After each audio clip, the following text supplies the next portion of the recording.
Hello, my name's Francis Campbell. I'm going to inflict upon you all Chapter 3 of Father Donovan's Tree. Um, for those who've been listening, the first chapter is based in the distant past, the 11th century, during the time of King Canute in what was then Britannia. And then the Chapter 2 is in the 21st century. Is that the one we're in now? I think so. Just goes to show how switched on I am. It's contemporary anyway. It's modern time. Jessica Stern moving into her flat in an old building that was built on the site of what was once a lake where the tree was originally planted. And then chapter 3 is actually in the 19th century when Mortlac Villa was a prison for debtors. So without further ado, chapter 3. Lucius Grey gazed through the prison bars upon the gently undulating boughs of a giant oak tree. He was a man still in the prime of his life, in his early 40s, tall, broad, and strong. Many could concede that he was a particularly handsome man, sandy-haired, supernaturally pale blue eyes, a fine sculpted nose, a broad, strong mouth revealing a sound set of white teeth when he smiled, which was not often enough. Beneath his mouth was the robust, square chin of a man with principles and kindness.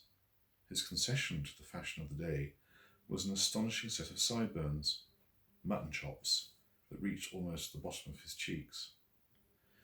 Despite his interment at Mortlac prison, he attempted to maintain his dignity, and though his clothes had become worn and were in need of much repair and a really thorough clean, he did his best.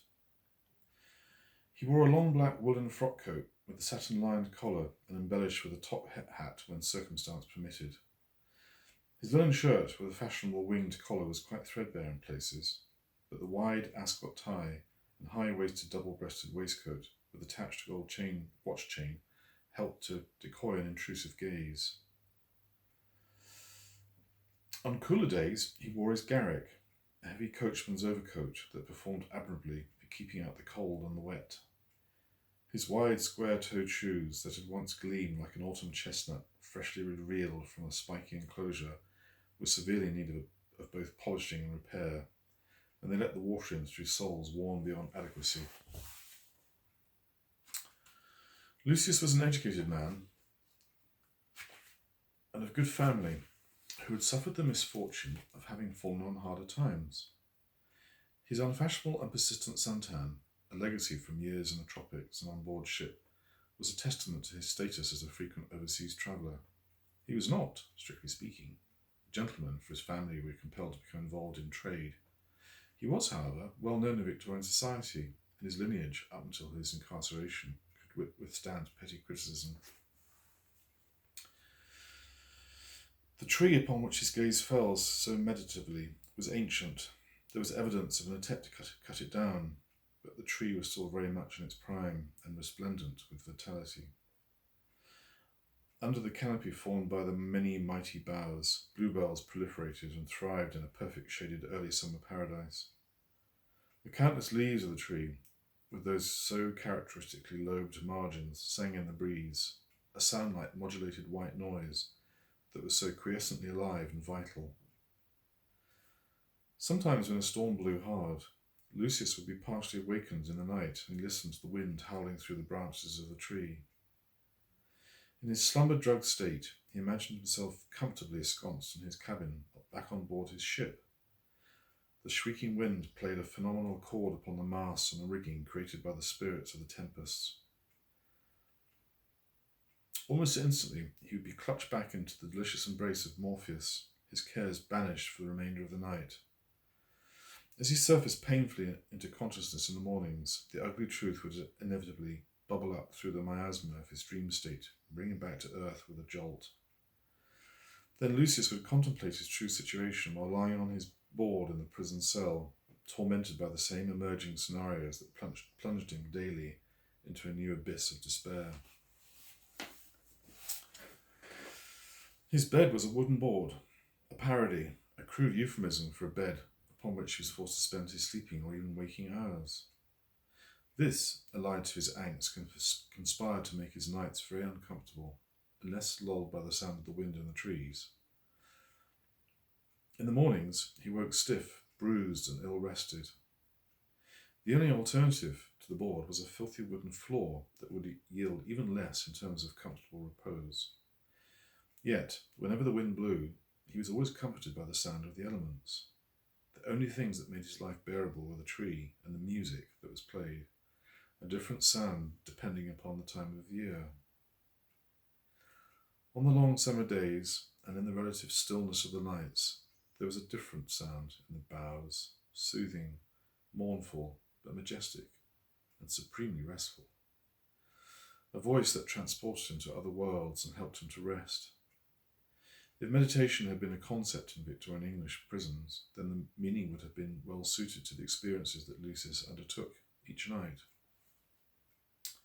By day he was in perpetual torment.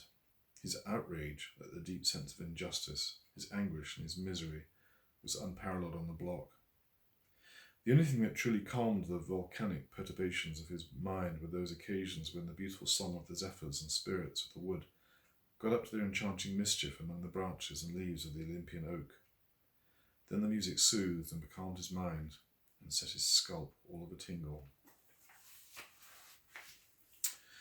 There were times while he slept when he dreamed of other worlds, places where he could celebrate those human sensibilities.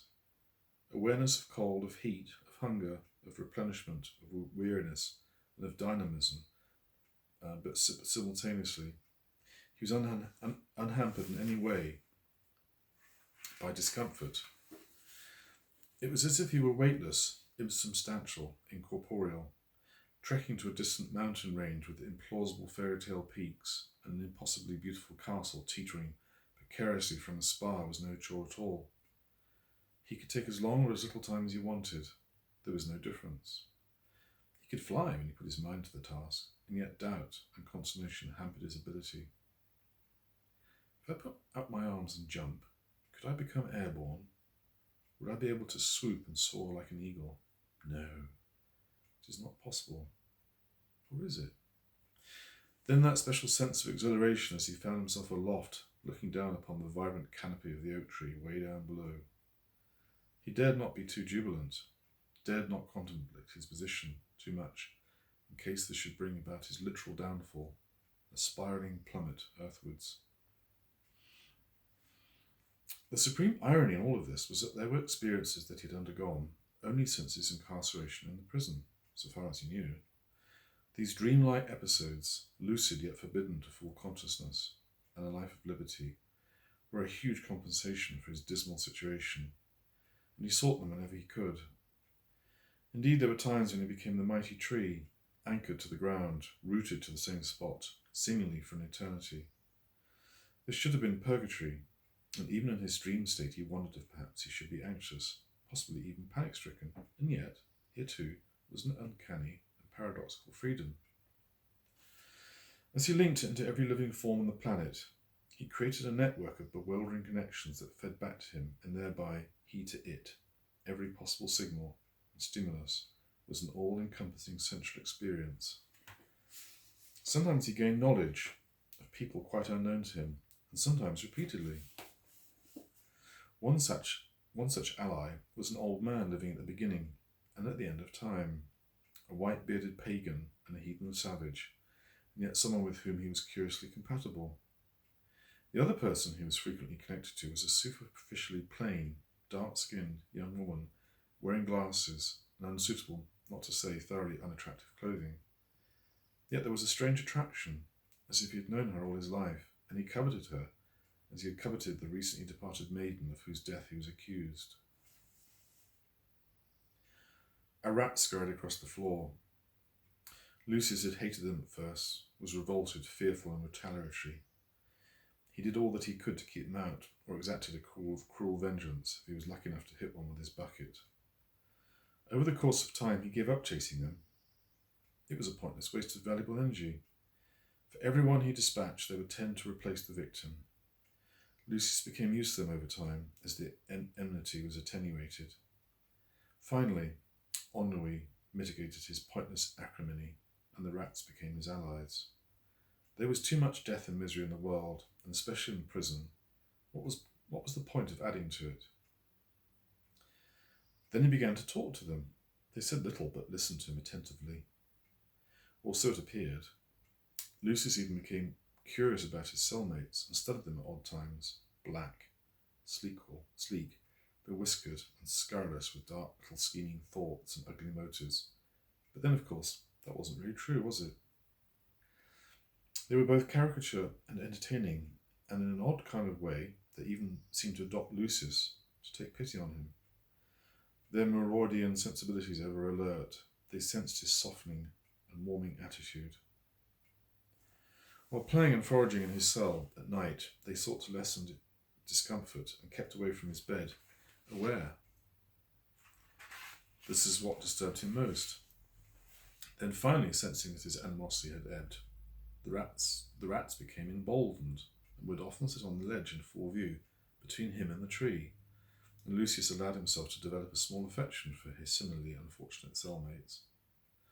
After consideration, he decided that rats had much in common with cats, both creatures aligned with the supernatural, but from differing parts of the spectrum. Both were equipped with uncanny skills of survival, and each regularly crossed the threshold between this world and the others, and yet strangely, they were mortal enemies. There was one little creature that took Lucy's fancy, and who was a regular companion, who had lost part of his tail. No doubt this plucky fellow was a casualty of a violent assault from a less sympathetic inmate. Lucy's heart went out to him, but he also admired the rat's spirit and his barefaced cheek, and so he became almost a constant companion. Lucius had named the rat Septimus, a name taken from Lucius' pleasant but completely impotent defence lawyer. He was an unfortunate little man of timid manner, who had chosen quite the wrong profession. His name was Septimus Zacharias. He had been set up by his wealthy uncle and had courted friendship within the bar, but failed manifestly to be appropriately predatory or unscrupulous in his dealings at law. Septimus, Lucius discovered, was in fact a duplicitous individual, betrayed by his want of acceptance, a Victorian people-pleaser. It was an unfortunate characteristic for a defence lawyer, especially one chosen to represent a man accused of a cruel and brutal murder. Excuse me. Here, Septimus, old fellow, if indeed old fellow you be, do me the honour of breaking my fast with me. Septimus was sceptical at first, cautious, maybe timid, his silky whiskers twitching with anticipation at the proffered crust. Finally he dashed forward in a twinkling of an eye, grabbed the small fragment offered, and then scampered across the cell and escaped through his bolt hole. My pleasure, my little friend. Bon appetit. Sometimes when the rats became too abundant, a nuisance for the staff, a rat catcher was sent for and traps were laid. The squeals of the injured, trapped and dying rodents became torture for Lucius. The subsequent smell of some of the dead and putrefying little bodies forever trapped in wall cavities was rank. Septimus, however, was never caught. Lucius knew that Septimus' largely missing tail might well have something to do with a former attempt at capture, and that he had become wiser for it. During the long days, and while the hours of tedium stretched far into the cognitive horizon, Lucius would turn his mind to the tree, and he studied it, hypnotized by its beauty, by what it represented. Sometimes he was able to talk the others, and in addition to the rat. Lucius had gained another friend during his incarceration. He was an old man named Leonard Champion, bent and twisted, quite crippled and in constant pain from dreadful rheumatoid arthritis. He had been imprisoned as a result of mounting debts.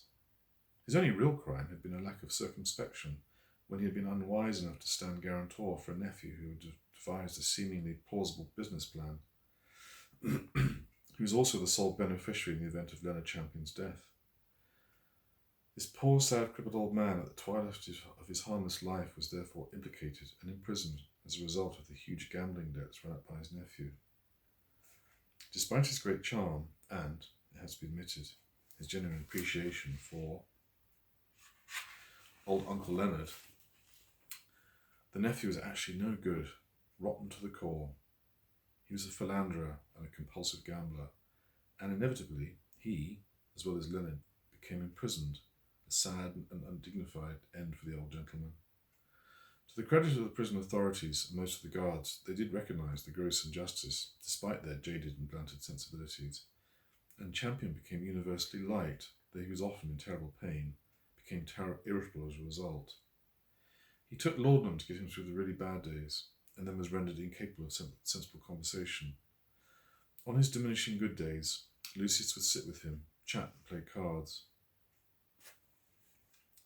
Leonard, it transpired, was a scholar and had specialised in history, and it was through Leonard, therefore, that Lucius had learned more about the tree. There is a legend, Leonard revealed, that the tree was planted by an old druid. Surely the tree cannot be that old, Lucius remarked sceptically. Leonard chuckled, then smiled knowingly and continued. Oh, but there are druids around today, but whether or not they can be compared to the druids of old is open to debate. In fact, the man who planted the tree was a lingering follower of the old faith, and, it is said, had inherited the vocation from his father, as was the accepted practice of the time. Lucius studied Leonard, his credibility threshold wilting under the onslaught of the man's obvious intelligence and his learned disposition.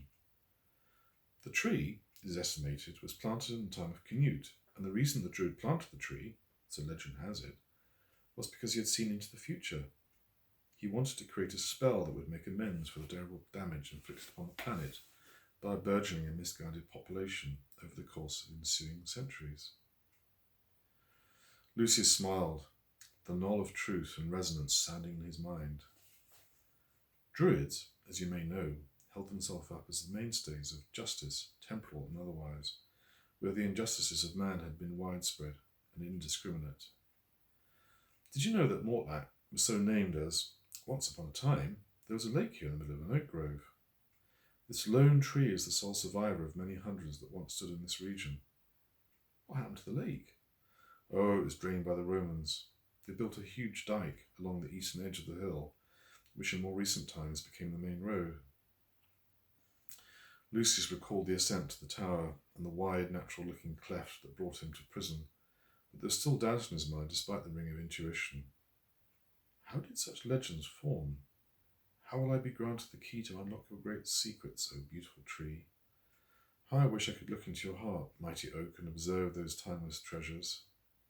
That would be a gift indeed, one for which I'd willingly expend my life in this enforced tedium.